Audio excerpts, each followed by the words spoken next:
বড় দলের সাথে জোটভুক্ত হলেও সব দলকে নিজের দলীয় প্রতীকেই নির্বাচন করতে হবে। গণপ্রতিনিধিত্ব আদেশ বা আরপিও চ্যালেঞ্জ করে করা রিট খারিজ করে বৃহস্পতিবার এই আদেশ দিয়েছে হাইকোর্ট। ফলে জোটের নির্ধারিত প্রতীকে দলগুলোর ভোট করার সুযোগ রইল না। এ বিষয়ে আলোচনা করতে রাজধানীর ধানমন্ডি থেকে আমাদের সাথে যোগ দিচ্ছেন বিএনপির আন্তর্জাতিক বিষয়ক সম্পাদক নাসির উদ্দিন আহমেদ অসীম এবং মিরপুর থেকে যুক্ত হচ্ছেন গণ অধিকার পরিষদের সাধারণ সম্পাদক মুহাম্মদ রাশেদ খান। আপনাদের দুজনকেই স্বাগত জানাচ্ছি। শুরুতে যেতে চাই জনাব নাসির উদ্দিন আহমেদ অসীমের কাছে। তফসিলকে তো স্বাগত জানালো সব রাজনৈতিক দল। নির্বাচন কমিশনের কাছে দলগুলোর প্রত্যাশা আসলে কি? ভোটারদের কাছে আপনারা কি কি প্রতিশ্রুতি নিয়ে যাচ্ছেন?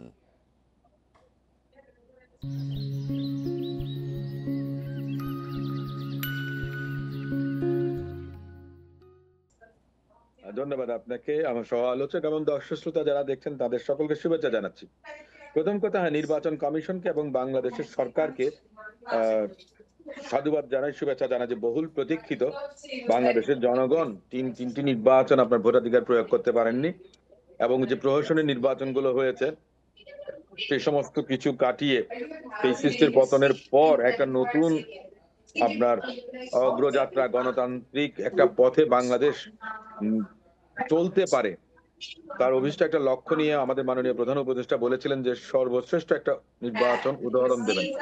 আজকে নির্বাচন কমিশন আপনার শিডিউলটা ডিক্লেয়ার করেছেন। ডিক্লেয়ার করার পরে নির্বাচন কমিশনের কাছে আমাদের যে প্রত্যাশা, যে লেভেল প্লেইং ফিল্ড, যে কথাটা আমরা সব সময় বলে এসেছি, নিরপেক্ষভাবে যেমন সিভিল প্রশাসন এবং জনপ্রশাসন, পুলিশ প্রশাসন যারা মাঠে কাজ করেন নির্বাচন কমিশনের আন্ডারেই তারা কাজ করেন। নির্বাচন কমিশনের জনবল খুব একটা বেশি নেই। আমি আগামীতে মনে করব যে নির্বাচন কমিশনকে আরো শক্তিশালী করতে হবে এবং নির্বাচন কমিশনের নিজস্ব জনবল তৈরি করতে হবে।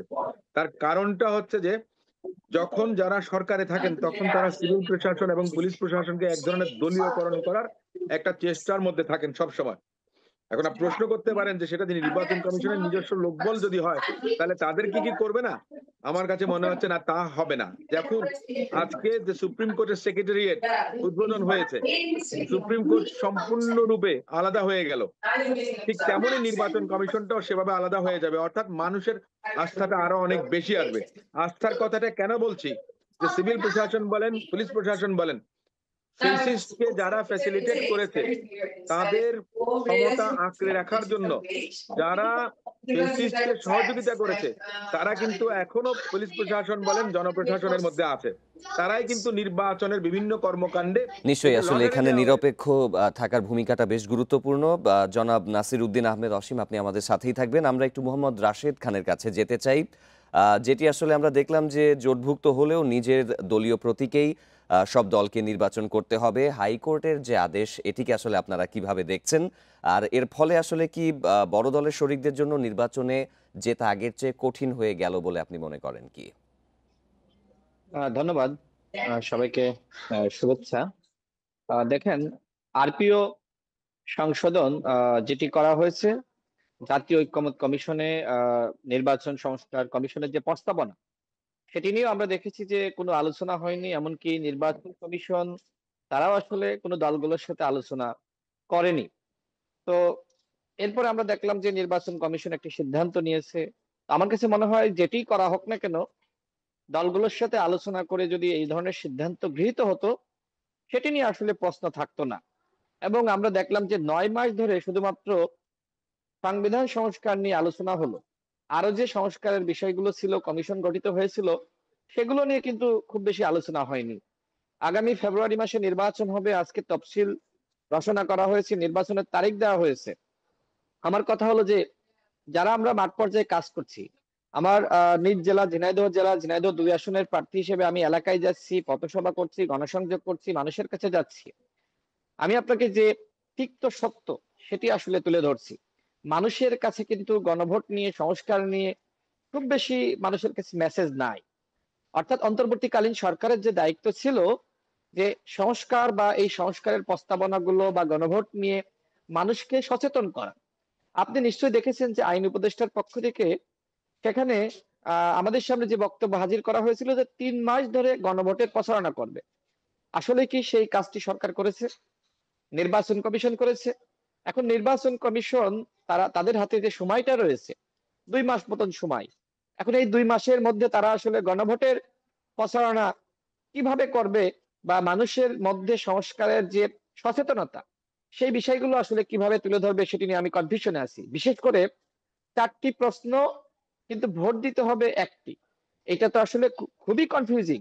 তো আমার কাছে মনে হয় যে এখন এই মুহূর্তে আসলে সংস্কারের যে আকাঙ্ক্ষা মানুষের মধ্যে ছিল বা এখনো আছে, এইটার আসলে বাস্তবায়ন নির্বাচন কমিশন কতটুকু করতে পারবে, সরকার কতটুকু করতে পারবে, সেটি নিয়ে সন্দেহ সংশয় সংশয় কিন্তু থেকেই গেল। তো আমি যাই হোক তারপরেও নির্বাচন কমিশনের পক্ষ থেকে আজকে তফসিল ঘোষণা করা হয়েছে। এইজন্য নির্বাচন কমিশনকে ধন্যবাদ জানাই এবং সরকারের পক্ষ থেকেও সরকার যে ওয়াদা জাতির সামনে করেছিল, সেই ওয়াদা যেহেতু আসলে সরকার পালন করেছে, এইজন্য সরকারকে আমরা ধন্যবাদ জানাই। ঘোষণা হয়েছে, তবে একটি সামনে এই বিষয়ের পরবর্তী পদক্ষেপও আমরা দেখতে পারবো। আপনি আমাদের সাথেই থাকবেন। আমরা আবারও জনাব নাসিরউদ্দিন আহমেদ অসীমের কাছে যেতে চাই। এই যে শরিকরা এবার বড় দলের প্রতীক নিয়ে নির্বাচন করতে পারবে না, হাইকোর্টের এই আদেশটাকে আসলে আপনারা কিভাবে দেখছেন? ধন্যবাদ আপনাকে। এটা একটা গুরুত্বপূর্ণ, অত্যন্ত গুরুত্বপূর্ণ একটা বিষয়। দেখুন, আদেশটা হাইকোর্টে হয়েছে, সেটা কনস্টিটিউশনালিটি নিয়ে প্রশ্নটা এসেছে, কিন্তু তার আগে তো আপনার আরপিও সংশোধন করেছে নির্বাচন কমিশন। আমি একটু দ্বিমত পোষণ করব নির্বাচন কমিশনের সিদ্ধান্তের বা আরপিও যে ওনারা সংশোধন করেছেন। হাইকোর্টের রায় নিয়ে আমার কোনো বক্তব্য নেই। সেটা হাইকোর্ট যেটা বিবেচনা করেছেন, এবং এটার এগেইনস্টে আপনার অ্যাপিল হতে পারে, অ্যাপেলেট ডিভিশনে যেতে পারেন সংক্ষুব্ধ যারা আছেন। তবে বাংলাদেশের রাজনৈতিক প্রেক্ষাপটে শরিক রাজনৈতিক দলগুলো বড় রাজনৈতিক দলগুলোর সঙ্গে জোট করেন, জোট করে এক ইস্যুতে তারা আন্দোলন করেন, কিংবা বড় জোটের নীতি নৈতিকতা দাবি আবদার যা কিছু থাকে তার সঙ্গে একাত্মতা পোষণ করেই কিন্তু তাদের সঙ্গে তারা থাকেন। সেটা রাজপথে আন্দোলন হোক কিংবা গঠনমূলক যে কোনো কর্মকাণ্ডে হোক না কেন।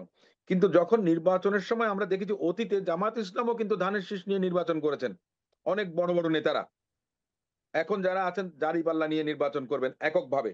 ঠিক তেমনই ফেসিস্ট আওয়ামী লীগের সময়ও অনেকে কিন্তু নৌকা নিয়ে নির্বাচন করেছেন। এই স্পিরিটটা কি?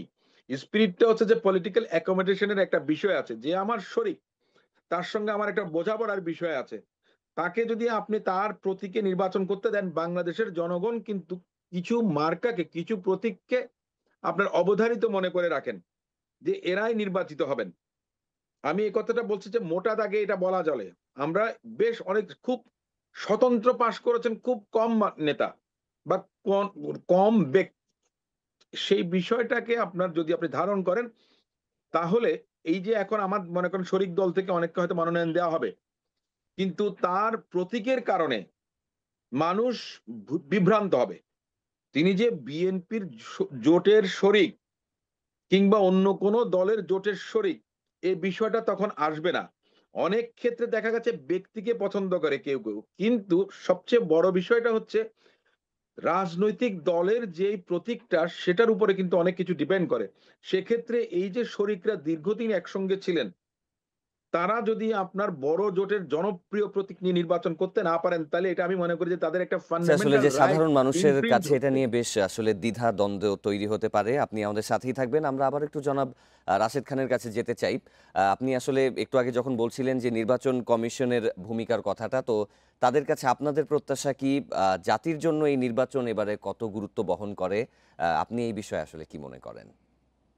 না, দেখেন আমি তো আজকে মনে করি যে হুম, তফসিল ঘোষণার মধ্য দিয়ে আওয়ামী লীগের যে চক্রান্ত, ভারতের যে ষড়যন্ত্র, এটা কিন্তু নস্যাৎ হয়ে গেছে। আমরা যখন গ্রামগঞ্জে গণসংযোগের জন্য গিয়েছি, মানুষ কিন্তু আমাদের কাছে প্রশ্ন করেছে যে আগামী ফেব্রুয়ারি মাসে নির্বাচন হবে কিনা। অর্থাৎ মানুষ কিন্তু এক ধরনের দ্বিধান্বিত ছিল। তবে আজকে কিছুটা হয়তো সংশয় কমে গেল, কিন্তু এখন যদি নির্বাচনের পরিবেশটা সরকার বা এই নির্বাচন কমিশন তৈরি করতে না পারে, লেভেল প্লেইং ফিল্ড যদি না তৈরি করতে পারে, সেক্ষেত্রে কিন্তু বড় ধরনের চ্যালেঞ্জ সামনে মোকাবেলা করা লাগবে। আমার কাছে মনে হয় যে এই মুহূর্তে সরকারের জন্য সব থেকে বড় চ্যালেঞ্জ বা নির্বাচন কমিশনের জন্য নির্বাচনী পরিবেশটা তৈরি করা, এবং সেই নির্বাচনী পরিবেশ তৈরি করার ব্যাপারে অবশ্যই নির্বাচন কমিশনকে দলগুলোকে সব থেকে বেশি সহযোগিতা করতে হবে। কারণ বিশৃঙ্খলা বলেন বা মারামারি কাটাকাটি যাই বলেন না কেন, ঝামেলা কিন্তু দলগুলোই করবে, নেতা কর্মীরা করবে। তো আমার কাছে মনে হয় যেহেতু আওয়ামী লীগের পতন আমরা সবাই দেখেছি, আওয়ামী লীগের পতনটা কেন হলো? 3টা অবৈধ নির্বাচন। সুতরাং এই নির্বাচন নিয়ে যে দলই সমস্যা সৃষ্টি করার পায়তারা করুক না কেন, সেটি আমাদের দল গণ অধিকার পরিষদ হতে পারে, সেটি জামাত ইসলাম, বিএনপি বা যে কোনো দল হতে পারে, সেই দল কিন্তু ক্ষতিগ্রস্ত হবে। সেই জায়গায় আমার কাছে মনে হয় এই চিন্তা সবার মধ্যে রয়েছে যে আগামী নির্বাচনটা যাতে সেরা নির্বাচন হয়, সেজন্য নির্বাচন কমিশনকে সবাই মিলে সহযোগিতা করতে হবে। তবে সমস্যা হলো যে বাংলাদেশে এখনো পর্যন্ত রাজনৈতিক সংস্কৃতির পরিবর্তনটা হয়নি। গণ অভ্যুত্থানের আগেও আমরা যে ধরনের পরিবেশ সংস্কৃতি দেখেছি, এখনো আমার কাছে যেটি মনে হয় ও ধরনের আমরা সংস্কৃতি বা এই পরিবেশটা রয়েছে। নির্বাচনে আসলে চাই এই সংস্কৃতিরই পরিবর্তন হোক। নির্বাচন কমিশনের যেমন চ্যালেঞ্জ রয়েছে, রাজনৈতিক দলগুলো তাদের জায়গা থেকে যথোপযুক্ত আচরণ করুক। আপনাদের দুজনকেই ধন্যবাদ আমাদের সাথে যোগ দেওয়ার জন্য।